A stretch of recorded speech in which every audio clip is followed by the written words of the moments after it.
बिस्मिल्लाहिर्रहमानिर्रहीम। अस्सलाम वालेकुम वीवर्स, उम्मीद है आप सब खैरियत से होंगे।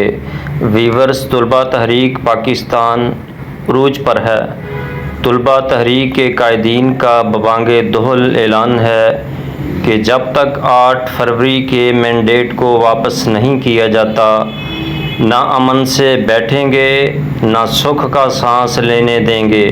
हमारा मकसद मुल्क में इस्तेहकाम लाना है, गुर्बत, बेरोज़गारी और महंगाई का ख़ात्मा है। ये मुल्क किसी के बाप का मुल्क नहीं है। हमारे बुज़ुर्गों ने, हमारे असलाफ़ ने, उलमाओ कायदीन ने कुर्बानियाँ दी हैं।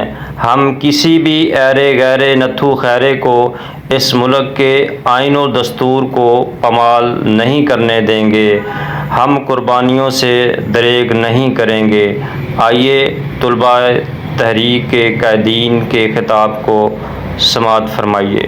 आपको पता है कि रजीम चेंज ऑपरेशन 2022, उसके बाद पाकिस्तान तहरीक इंसाफ ने एक पुरअमन जदोजहद स्टार्ट की और उस पुरअमन जदोजहद के दौरान मुख्तलिफ मराहिल आए, जिसमें कायद इमरान खान साहब के ऊपर कातिलाना हमले हुए, उनके घर के ऊपर अटैक्स हुए, हमारे कारकुनान को जो है 9 मई के बाद कारकुनान को गिरफ्तार किया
जाएंगे।